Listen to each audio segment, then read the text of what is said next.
Бәріне сәлем достар. Бүгінгі видеода қаңтар ұбт-да көп оқушыны қадап кеткен кристаллогидрат есебін шығаратын боламыз. Және бұл есеп мен де қадаған. Так. Ең алдымен есептің берілгенін дұрыстап оқып алайық. Есептің берілгенін дұрыстап оқу, оны түсіну ол өте маңызды. Ендеше кеттік. 200 грамм 30% натрий карбонатының ерітіндісін алу үшін деп тұрғандықтан, бұл бізде реакциядан кейін деген сөз. Яғни біз натрий карбонатының ерітіндісін алуымыз керек.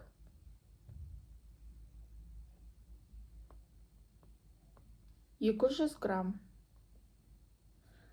30% деп тұр. 30% натрий карбонаты, яғни осы ерітіндідегі массалық үлесі.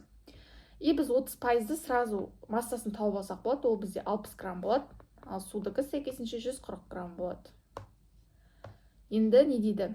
Ерітіндісін алу үшін натрий карбонатының 15% ерітіндісіне қосылатын натрий кристалларының массасы. Демек, бізде тағы бір осындай ерітінді бар деген сөз. Натрий карбонатының ерітіндісі бар.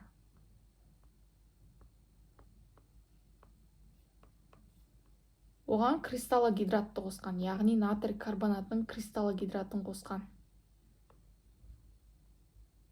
Мына жерде көбейту деп тұрады. 10H2O. Ендеше кеттік. Так. Ең алдымен бізде мынаны X деп алсақ, мына ерітіндіні, екінші X-ті демек қалай аламыз? 200 минус X деп аламыз. Себебі осы екеуін қосқан кезде бізде ерітінді түзіліп тұр. Ол ерітіндінің массасы 200 грамм деген сөз.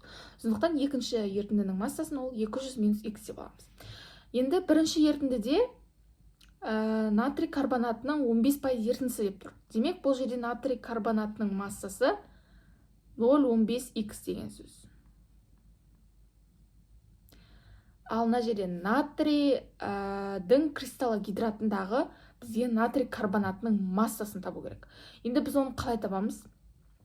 Біз осы жердегі кристаллогидраттағы натрийдің массалық үлесін табуымыз керек. Біз оны табу үшін MR-мен тапсақ болады. Жалпы натрий карбонатының MR-і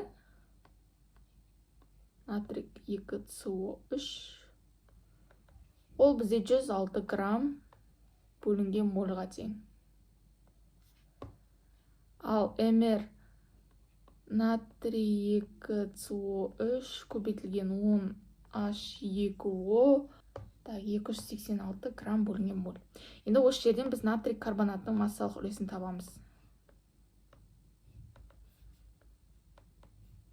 106-ны 286-ға бөлеміз. 100-ге көбейтпей қойық. Сандықнан мен алайық.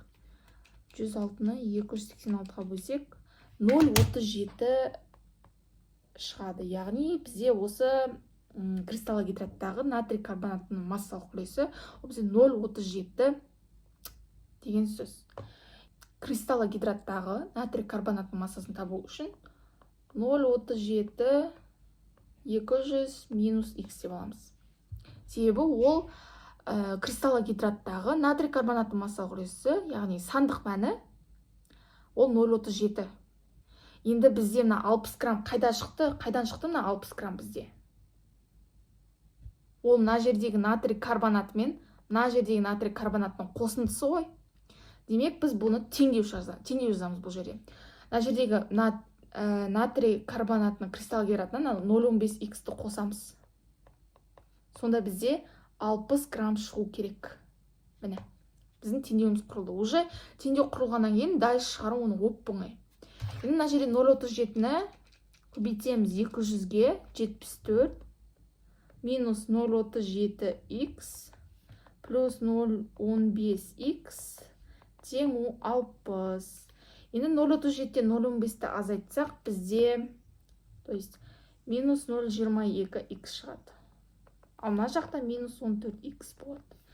Сонда бізде 0,14 болады. 14 болады, минус 14 болады. Сонда бізде X-тің мәні 14-ті бөлеміз 0,22-ге 63-те 63 деген сөз. Енді біз бағанағы есептің берілгеніне қарайық. Міне. Бізде X дегеніміз не? Ол бізде натрий карбонатының ерітіндісінің массасы. Демек, бізде натрий карбонатының ерітіндісі массасы қанша шықты? Ол бізде 63-те 63 грамм шықты. Ал бізге есептің берілгенде нені сұрап тұр?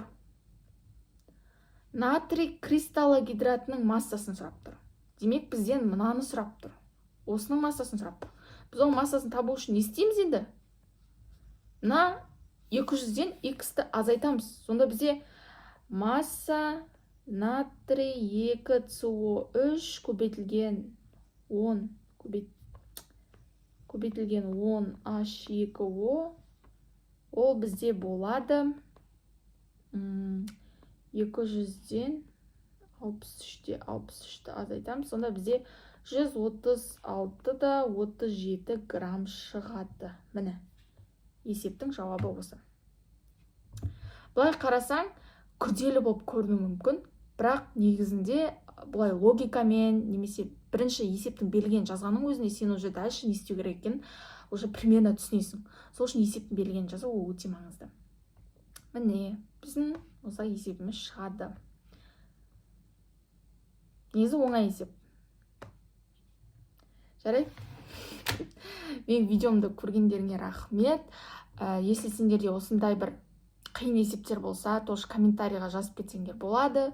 Алдағы уақытта, если ол есептерді мен өзім түсініп жатсам, шығара алатын болсам, тоже видеолар түсіруге тырысам, шығару жолын көрсетіп. Сұрақтарың болса, тоже пікірлерің болса, комментке жазып кетсеңдер болады. Всем пока!